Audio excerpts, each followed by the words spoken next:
이번 이야기는 실화 삐그다.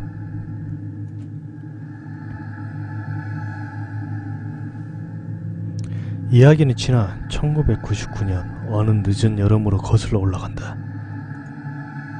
고등학교 때부터 몰려다니던 우리 4명은 하나 둘씩 군입대를 앞둔 시점이었고, 그냥 그렇게 군대에 끌려가기 전에 다같이 여행이나 다녀오자는 의견이 나왔었다. 날 제외한 3명의 친구들은 여자친구가 있는 상태였고, 여행 당일날 친구의 여자친구 중 한 명이 자기 친구와 함께 오기로 했다. 이렇게 우리는 목적지를 강촌으로 잡고 아침 일찍부터 전철역에 하나 둘씩 모였는데, 친구의 여자친구랑 함께 오기로 한 내 소개팅녀가 갑작스런 일로 못 나오게 된 것이다. 출발부터 좋지 않았다. 결국 우리는 7명끼리 천령리에서 기차를 타고 강촌을 향하던 중, 기차 안에는 MT를 가는 학생들 무리와 우리처럼 뒤늦게 여름을 보내려고 하는 일행들도 만원이 되었으며, 우리는 강촌 가도 민박집 구하기가 쉽지 않을 거라고 생각했다. 그러다 한 친구의 제안으로 조금 지명이 생소한 낯선 곳에 내리게 되었는데, 이건 역시 몇 개 없는 민박집들엔 이미 예약이나 손님들로 가득 찬 상태였다. 결국 우린 그나마 민박집이 많은 강촌으로 다시 가기로 하고 강촌 가는 버스를 기다리고 있었는데, 참고로 슈퍼에서 버스표를 파는 그런 전형적인 매표소였다. 웬 쥐새끼처럼 생긴 아저씨가 우리 쪽으로 다가오기 시작했다. 처음 봤을 때부터 그 인상이 너무 좋지 않았다. 야, 학생들! 놀다가 집에 가는 건가? 아니요! 민박집을 못 구해서 강촌으로 가볼까 하고요. 그래? 학생들, 그러면 내가 정말 좋은 집 하나 소개시켜줄까? 이 근처에요? 여기 조금만 올라가면 강가에 별장이 하나 있는데 회장님이 거의 쓰지 않는 거라 내가 관리인인데, 참! 학생들 며칠이나 묵을 건데? 3박 4일이요. 그래? 그럼 3박 4일에 10만원만 내고 그 커다란 집 통째로 쓰면 어때? 좋은 조건이었다. 예! 우린 그렇게 하기로 합의를 보고 그 아저씨를 따라가 강가를 걷기 시작했다. 가깝다는 아저씨의 말과는 달리 그 별장은 꽤 오랜 시간 강가를 따라 올라가야만 만날 수가 있었다.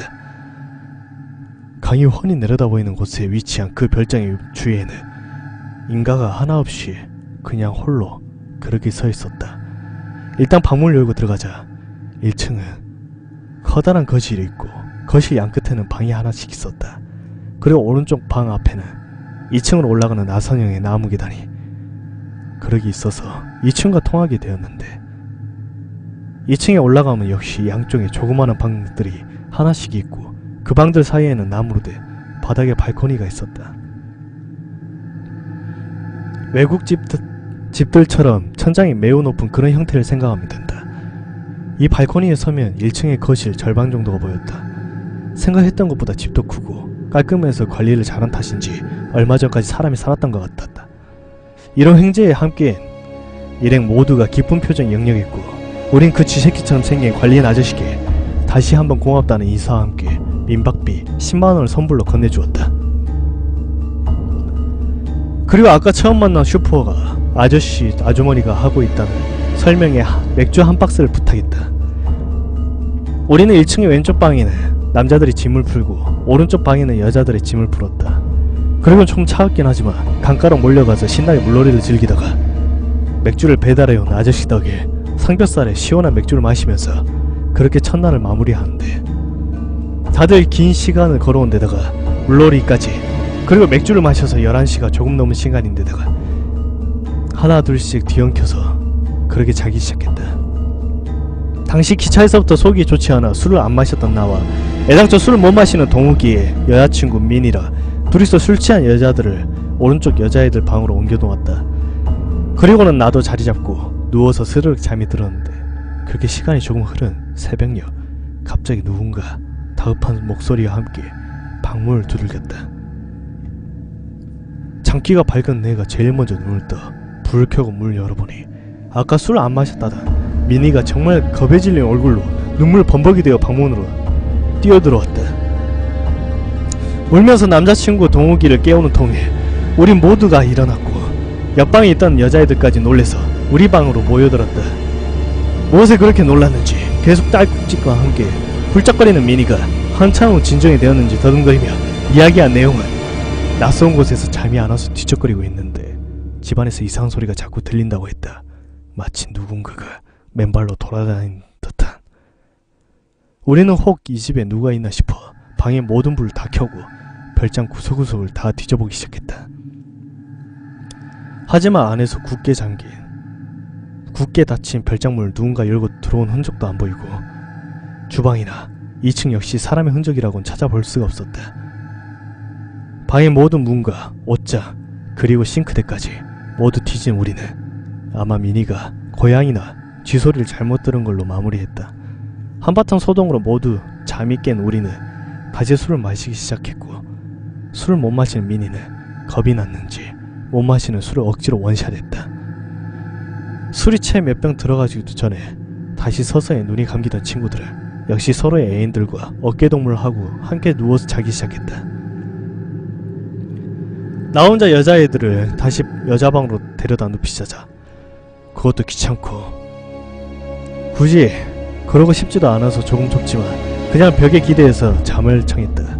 그렇게 선잠이 들었을 무렵 앞서 말했던 대로 잠기가 밝은 나는 낯선 소리에 반쯤 잠에서 깼다. 내가 들은 소리는 2층 왼쪽 방, 즉 지금 우리들이 자고 있는 방의 윗방에서 나는 소리였는데 그 소리는 누군가 맨발로 아주 조심스럽게 마룻바락을 디디면서 걷는 소리였다.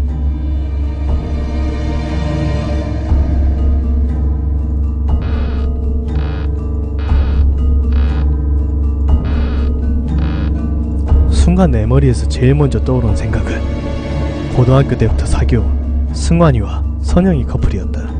아니 이것들이 여기까지 놀러와서 빈방 찾아다니며 뭐하는 짓인지. 순간 이것들을 어떻게 혼내니까 하면서 고민하는 사이 그 발자국은 계단을 내려오기 시작했다.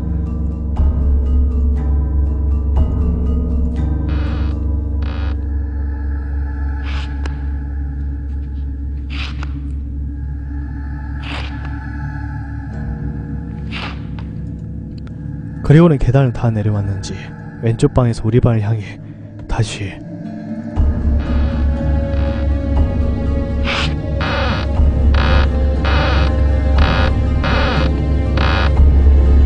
하면서 다가오기 시작했다. 난 어렸을 때 후레쉬를 턱 밑에 가져다 대며 귀신처럼 보이는 장난이 생각나서 조심스레 발소리 죽여가며 후레쉬를 들고 방문을 향해 다가갔다. 발자국은 여전히 나를 향해 다가오고 있었다.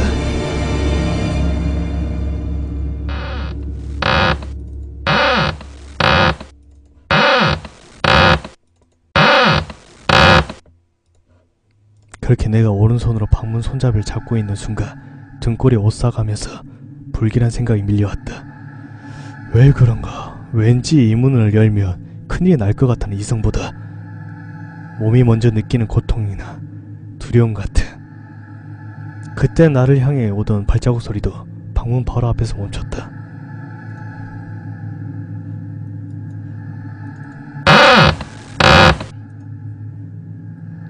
방문 하나를 마주하고 그 발자국 소리와 나는 그렇게 시간이 멈춘 듯 순간 대치하고 있었는데 갑자기 떠오른 소름 끼치는 생각. 그렇다. 내가 후레쉬를 들고 방문을 향해 조심스레 걸어오면서 얼핏 방 안에서 자고 있는 아이들의 얼굴을 모두 본 듯한 나는 설마 하면서 떨리는 손으로 후레쉬를 들어 아이들의 얼굴에 후레쉬를 하나하나 비춰보기 시작했다. 오른손은 방문을 잡은 채 처음에 문 옆에 있는 미나와 태영이 커플이 눈에 들어왔다. 그리고 소개팅으로 만난 지 얼마 되지 않는 동욱과 A양, 그리고 지금 여기 있어서 안 되는 그들 승환이와 선영이의 모습이 후레쉬 넘어 보이기 시작했다. 이런 제기를. 순간 입에서 낮은 욕설이 튀어나오면서 방문을 바라보았다. 이미 문 밖의 발자국은 방문 바로 앞에서 멈춘 상태였고 나는 차마 손잡이를 잡고 있는 오른손을 손잡이에서 뗄 수가 없었다.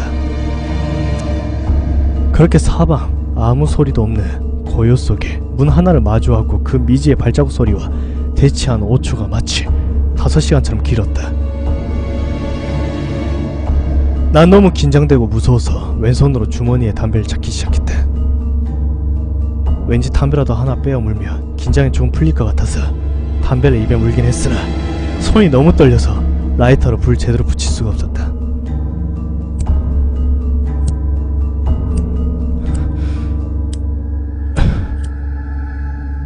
간신히 몇 번의 시도 끝에 담배에 불 붙일 수 있었던 나를 긴 한숨과 함께 담배 연기를 길게 내뿜었다.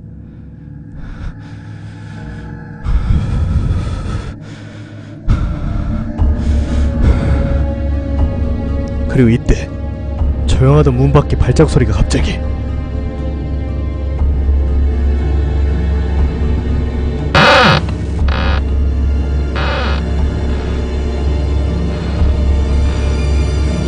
하면서 방문에서 조금씩 멀어지기 시작했다.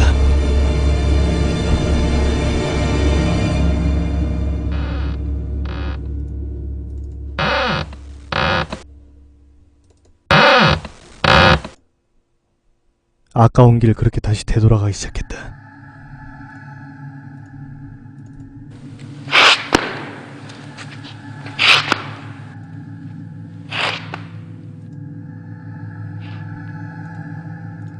계단 올라가던 그 발자국 소리는 다시 2층 왼쪽 방에서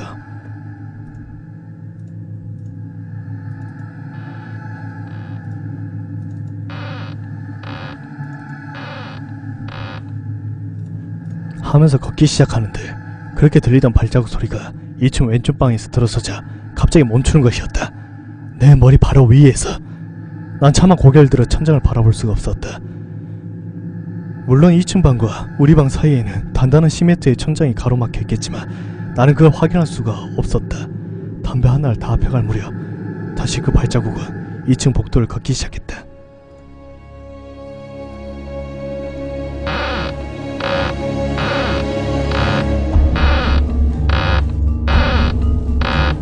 그렇게 2층 오른쪽 방문에서 2층 방문을 계속 왔다 갔다 하던 발자국은 2층 오른쪽 방문, 즉 내 머리 위에서 도착해서 잠시 멈추었다가 다시 왔다 갔다를 반복했다. 두려움과 긴장이 극에 달한 나는 나도 모르게 오른손으로 방문을 꼭 잡은 채 잠이 들어버렸다. 얼마쯤 잤을까?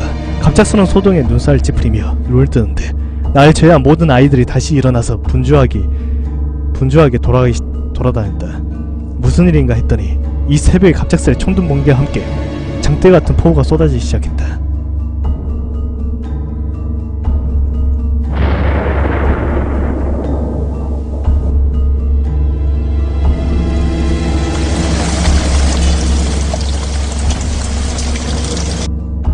그런데 우리가 묵고 있던 1층 오른쪽 방과 왼쪽 방에 빗물이 스며들기 시작하더니 금세 바닥이 축축해졌던 것이다.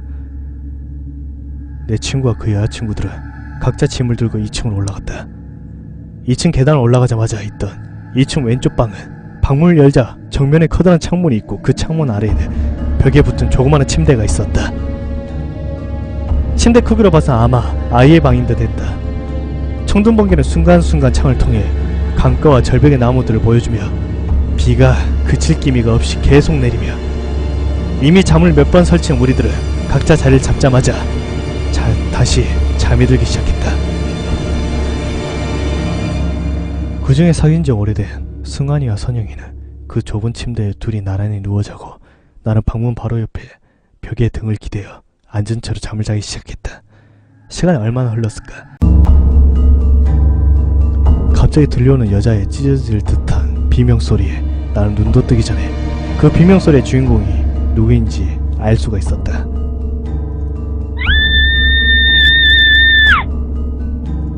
선영이었다. 눈을 뜨자 침대에 걸터앉은 선영이가 날 향해 미친듯이 고함을 질러대고 있었다. 정확히 말하면 내가 아닌 내 옆에 열린 방문을 향해서였다. 갑작스런 비명에 놀란 아이들이 다 깨어서는 선영이를 달랬는데 그렇게 한참을 꺽꺽거리며 비명을 지르던 선영이가 제풀이 지쳐 잠시 기절을 해버렸다. 선영이가 그렇게 혼절을 하자 처음 이상한 소리를 들었던 미니가 덩달아 울기 시작했다. 나는 친구들에게 이 집에 이상한 소리가 들리는데 선영이도 그것 때문인 것 같다고 말했고 계속 이 집에서 나가자며 우는 미니 때문이라도 우리는 서둘러 짐을 싸서는 그 집을 나섰다.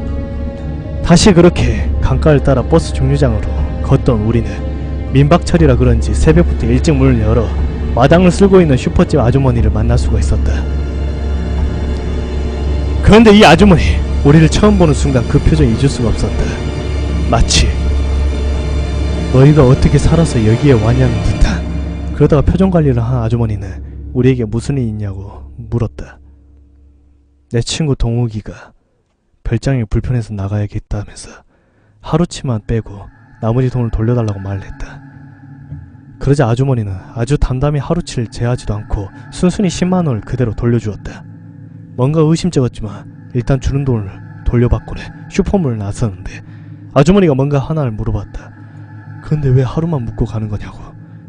별장에서 이상한 소리가 난다고 말을 하려는데 내 옆구리를 동욱이가 툭 치면서 말리더니 그냥 별장에 물이 새서 잠을 못 잔다고만 이야기했다. 그렇게 우리는 그날 바로 인천으로 돌아왔으며 그날 이후로는 선영이는 점차 말수가 줄더니 결국에는 하루 종일 말 안 하기 시작했다. 병원에서는 일시적인 실어증 증세라고 진단했으며 그 뒤로 우린 그날 있었던 일에 대해서는 다시는 꺼내지 않기로 암묵적인 약속을 하고서는 기억 속에서 그 일을 다 지워버렸다. 그렇게 우린 서로 다른 날짜에 군대를 다녀오기 시작했고 군 제대 후 몇 년 뒤 승환이와 선영이가 제일 먼저 결혼을 했다. 물론 그 일시적인 실어증은 6개월 후 조금씩 치료가 돼서 지금은 전혀 이상이 없다. 그렇게 또 몇 년이 흐르고 30살이 넘은 우리들은 한 달에 한 번꼴로 만나서 술장에 기르였는데 바로 며칠 전 우리는 승환이에게서 그날 21살의 남한강 별장에서 선영이가 뭘 봤는지 들을 수가 있었다. 10년이 훨씬 넘어서 지금부터 내가 들려주는 이야기는 당시 선영이가 보았던 걸 선영의 눈을 통해 다시 이야기한다는 걸 미리 말해두겠다. 평소보다 피곤한데 많은 맥주를 마신 선영이는 1층 방 침대에서 잠을 자던 도중 화장실에 몹시 가고 싶어서 잠에서 깨어났다. 하지만 별장의 화장실은 처음 우리가 묵었던 1층 왼쪽 방에 있었는데 여자 혼자서 이 새벽 화장실 가기가 너무 무서웠다.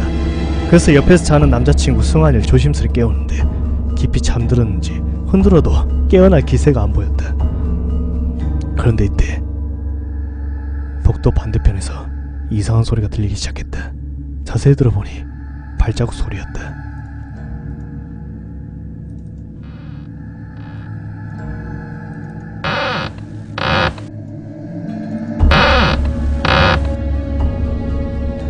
무서운 선영이는 승환이를 더욱 힘껏 흔들어 깨우기 시작했다. 승환아 일어나봐! 승환아! 하지만 승환이는 마치 죽은 사람 마냥 아무리 심하게 흔들어도 깨워도 일어나지 않았다. 그래 이때 방문 밖에서 들리던 발자국 소리는 점차 빨라지기 시작했다.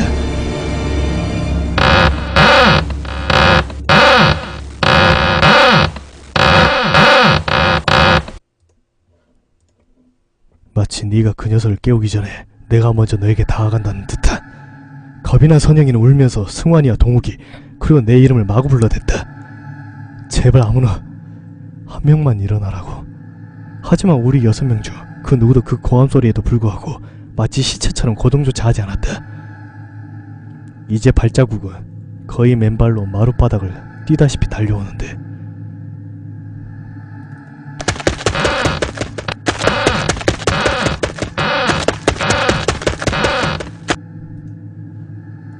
이제 모든 걸 체념한 선영이는 아무 생각 없이 풀린 눈동자로 침대에 걸터 앉아 발자국이 다가오는 방문을 쳐다보고 있었는데 갑자기 하는 소리와 함께 방문 밖에서 안으로 덜컥 열리더니 긴 머리에 하얀 소복을 입은 얼굴이 자주빛의 여자인지 남자인지 알 수 없는 사람이 하반신이 없이 상반신만 공중에 둥둥 떠서 선영이를 노려보았다고 한다. 그리고 그 뒤로 바로 나를 알아보고 아니 내 옆 열린 문을 보고 비명을 지르는 선영이를 발견할 수가 있었다.